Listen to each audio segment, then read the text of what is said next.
ጤና ይስጥልኝ ተመልካቾቻችን የዕለቱን ዋና ዜና በምልክት ቋንቋ ይዤ ቀርቤያለሁ አብራችሁን ቆዩ። መንግስት የሚያከናውናቸውን ፕሮጀክቶች ፍትሃዊና አካታች የኢኮኖሚ ልማትን የሚያስከትሉ መሆናቸው ተገለጸ። የከተማና የገጠር የኮሪደር ልማት ለአብነት የሚጠቀሱ ፕሮጀክቶች ናቸው። የተጎሳቆሉ መንደሮችና ቤቶች የከተማዋ መገለጫ እስኪመስሉ ተንሰራፍተው ይታዩ ነበር። እንዲህ ያለውን ሁኔታ መቀየር ይቻላል የሚለው ደግሞ የብዙሃኑ ጥርጣሬም ጥያቄም ነው። ከዓመታት በፊት ስራው ሲጀመር በዚህ መልኩ ይሆናል ተብሎም የተጠበቀም አልነበረም። በአዲስ አበባ ከተማ በሁለት ዙር የተካሄደው የከተማ ኮሪደር ልማት ፕሮጀክትና የወንዞች ዳርቻ ልማት ፕሮጀክት አዲስ አበባ ከዚህ ቀደም የምትታወቅበትን ገጽታ ሽሮ በአዲስ መልኩ የተገለጠች ከተማ እንድትመስልም አድርጓታል። እንዲህ ያለው ስራ ከከተማነት እድገት ጋር የተሳሰረ ልማት ነው።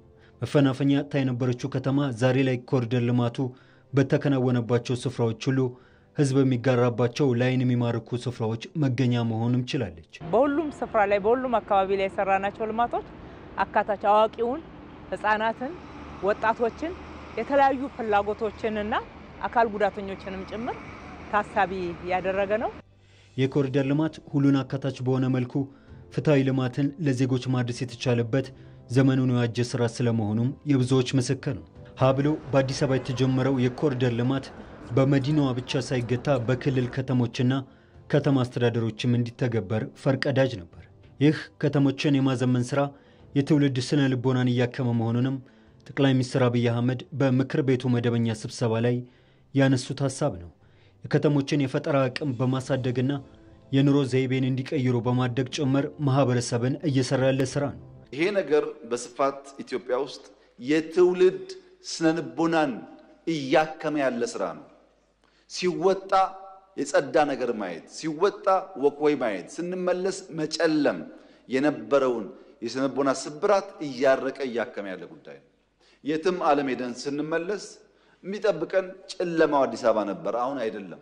በአዲስ አበባ ተጀምሮ ወደ 68 ከተሞች የተስፋፋው የኮሪደር ልማት ስራ የፍትሃዊነትና የአካታችነት ኢኮኖሚ ልማት ሐሳቢንም የገለጡ ናቸው። ኮሪደር ልማት ስራው በከተማ ብቻ ሳይወሰን ወደ ገጠር ተሻግሮ የገጠሩን ማህበረሰብ አኗኗር ለማሻሻልም በገጠር ጭምር ተግባራዊ ማድረግም ተጀምሯል። የብዙሃኑ ኢትዮጵያ መኖሪያ የሆነው የገጠር አካባቢ የሀገሪቱ ኢኮኖሚ ምንጭ ሆኖ ቢቆይም ከኢኮኖሚ ተጠቃሚነት ረገድ ትኩረት ተነፍጎት እንደነበረም ሲገለጽ ቆይቷል። የገጠር ኮሪደር ልማቱም ከዚህ ቀደም የነበረውን የገጠር ዜጎችን አኗኗር የተሻገረ ለውጥን ለማምጣትም ያለመ ነው። እንዲህ ያሉ ፕሮጀክቶች ገጠሩን ያልዘነጋ ፍትሃዊነትና አካታችነት ሐሳቢንም ያነገበ ነው።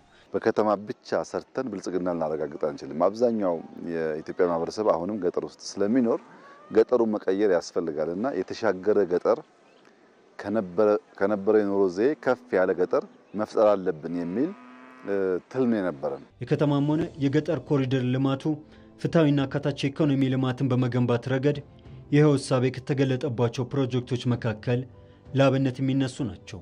በ1.5 ትሪሊየን ብር ፌደራል መንግስት እየተገነቡ ያሉ የመንገድ ፕሮጀክቶች፣ በ200 ቢሊዮን ብር እየተገነቡ ያሉ የመስኖ ፕሮጀክቶች እንዲሁም በየክልሉ ቱሪዝም መስህብ ስፍራዎችን የማልማት ስራዎች ከመሃል እስከ ዳር ታሳቢ ያደረጉ የልማት ስራዎች ናቸው።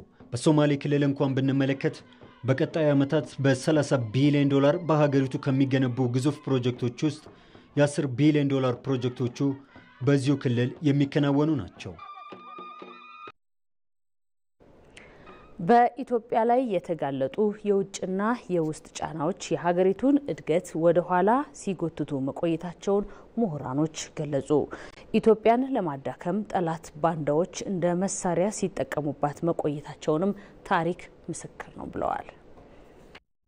ታሪክ እድፍ እንዳለው ከገድልና ድሉ እኩል የሚታይ እንሸሽግህ ብንለው የማይሸሸግ የኛ የኩሮቹ የነጻነት ቀንዲሎቹ ነውን ብለን ጠይቀን መልሰን የምናፍርበት ላንሰርዘው የተጻፈ የታሪካችን አንዱ ገጽ ነው። ባንዳነት ሀገር ከጥቅም ከዛሬ ብልጭልጭ በቀቢጸ ተስፋነት ከሚታለመው ስልጣን አትበልጥም ነው ውሉ። ኢትዮጵያ አይደለም ዛሬ ኢትዮጵያውያን ከሊቅ እስከ ደቂቅ አብረው ጠላትን አሳፍረዋል በምንልበት ግዙፉ አድዋ በኋላም በተከተለው የውጭ ወራሪ ቅዠት ሀገር ሻጭ ጥቅም አሳዳጅ የስልጣን ጥመኛ ባንዳዎችን አይታለች። ዳሩ ግን የሀገሬው ህብረት በለጠና ድሉን አይቀር ያደረገው እንጂ ዛሬም ይኸው ነው። የኢትዮጵያ ጠላቶች መተማመኛቸው እነኚሁ ከኛው ጉያ የወጡ ሆዳደሮች ናቸው። ኢትዮጵያ የአርበኞች ሀገር ነው።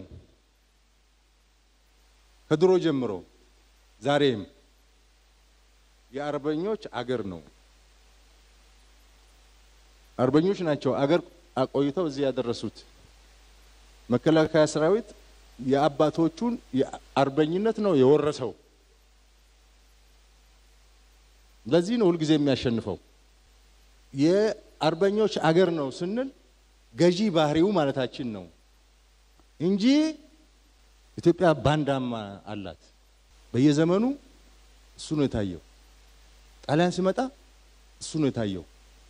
ዚያድ ባሬ ሲመጣ እሱ ነው የታየው። ግብጽ ሲመጣ እሱ ነው የታየው። ቱርክ ሲመጣ እሱ ነው የታየው። ደርቡሽ ሲመጣ እሱ ነው የታየው። ባዳውማ ባዳ ነው የባንዳው ገረመ እንጂ እንዲሉ አሳፋሪውን ሳያፍሩበት ግባቸውም ህልውናቸውም ኢትዮጵያ አይደለችምና መሽቶ በነጋ ቁጥር መጋዛቸውን ይዘው ይነሳሉ። በሚሰፈርላቸው ልክ ይገዘግዛሉ። ትላንት ለፓስታና መኮረኒ ብለው የአርበኞችን እንቅስቃሴ ለወራሪው አሳልፈው የሰጡ እንደነበሩት ዛሬም አሉ። ትላንት የተቀበረ የጦር መሳሪያ እያስቆፈሩ ለጠላት የሰጡ እንደነበሩት ዛሬም አሉ። ወትሮም አኩራፊና ጥቅመኛን ማማለልና ለዓላማው ማሰለፍ የጠላት ግልጽ ስልት ነው። እንግዲህ ከነበረው አስተዳደር ከአንዳንድ ጉድለቶች ጋር አያይዘው እንግዲህ በማንኛውም ጊዜ አገሩን የሚደግፍ ቡድን አለ፣ ግለሰብ አለ፣ አገሩን የሚቃወም። ስለዚህ እነዛን አቅጣጫ በመስጠት ገንዘብ በመስጠት መሳሪያም በመስጠት ሲያስፈልግ ራሳቸውም እየተሳተፉ እንግዲህ የውስጥ ግጭት ነው እየተባለ እንኳን በመናይበት ሰዓት የውጭ ዜጎችን እናያለን አይደል? ውስጥ ላይ ገብተው አርበኛን ለጠላት አስረክበው ጉርሻና ዱርጎ እንደተቀበሉት ያሉ ዛሬም አሉ። አረ እንዲያውም ጦራቸውን አዝምተው ከጠላት ወገን ተሰልፈው ኢትዮጵያን የወጉም ነበሩ። አገኝ ያሉትን ስልጣን ቀኝ ገዢ ሰጠን ብለው የቋመጡ ለጠላት ያደሩ ቀቢጸ ተስፈኞችም ነበሩ። የዛሬ ባንዳዎችም ከዚህ የተለየ ግብር የላቸውም። ኢትዮጵያን ክደው ለጠላት አሳልፈው የሰጡ ሆነው ሲወሱ ትግሉ የውጭውን በማማተር ብቻ እንደማይቀለበስ ግልጽ ያደርገዋል። ኢትዮጵያውያን ዘላቂ ጥቅሟንና ሰላሟን ለማናጋት ብሎ ከታሪካዊ ጠላቶቻችን ጋር የሚሰሩ የባንዳና የባዳ ጠላቶቻችን ጠንቅቀን እናውቃለን። ኢትዮጵያ የባህር በር ጥያቄ ያስቆጣቸው ኃይሎች በተለይ ደግሞ የባንዳና የባዳ አሽከር የሆኑ ወደ ስጋት የማይሆኑበት ደረጃ እንዲደርሱ መከላከያ ሰራዊታችን በጥንቃቄ ነው እየሰራ ያለው። ህልውና የሚከበረው ተደምሮ ጸንቶ በመቆም ነው። ኢትዮጵያ በተሰለፈችበት የሚቃረኑ ባዳና ባንዳዎችን ሴራና ተንኮል መረዳትና አሸናፊነታችንን መናገር በእጅጉ ያስፈልጋል። ያኔ እጃቸውን ይሰበስባሉ፣ አሊያም በተቃርኖ እንደቆሙት ከጠላት ይታያሉ። በአማራ ክልል ሰላምን ለማጽናት ወጣቶች ከመንግስት ጎን ቆመው ሊሰሩ እንደሚገባ የደሴ ከተማ አስተዳደር ወጣቶች ተናገሩ። የደሴ ከተማ ወጣቶች በወቅታዊ የሰላም ጉዳዮች ዙሪያ ተወያይተዋል።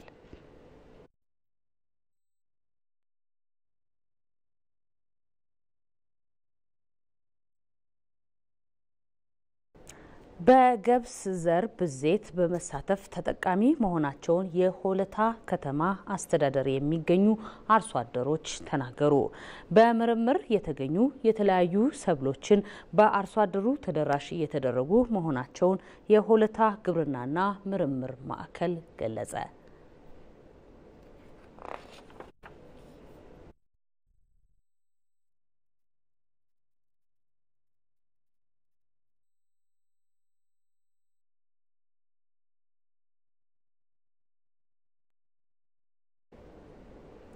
አርባ ስድስተኛው የአሜሪካ ምክትል ፕሬዚዳንት ዲክ ቼኒ በልብ ህመም ህይወታቸው ማለፉን ቤተሰቦቻቸው አስታወቁ።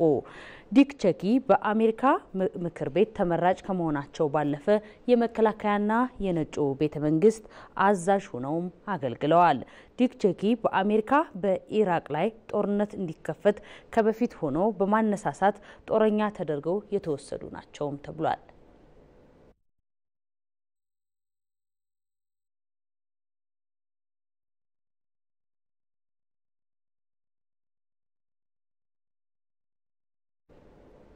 በመጨረሻም በማዕከላዊ ፊሊፒንስ የካልሜጊ በተገኘው አውሎ ንፋስ 26 ሰዎች መሞታቸው ተዘግቧል። በርካታ ነዋሪዎች አውሎ ንፋሱ ካስከተለው ጎርፍ ለመዳን በቤታቸው ጣራ በመጠለል የነፍስ አድን እርዳታ ሲጠባበቁም ቆይተዋል። ይህ ከፍተኛ የዝናብና የነፋስ ተቀላቅሎ በካልጌኪ አውሎ ንፋስ ማዕከል በፊሊፒንስ በመመታቱ ቢያንስ 26 ሰዎች ለሞት እንደተዳረጉ የሀገሪቱ የሲቪል መከላከያ ቢሮ ኢሲዲ መግለጹን ለአልጀዚራ ዘግቧል።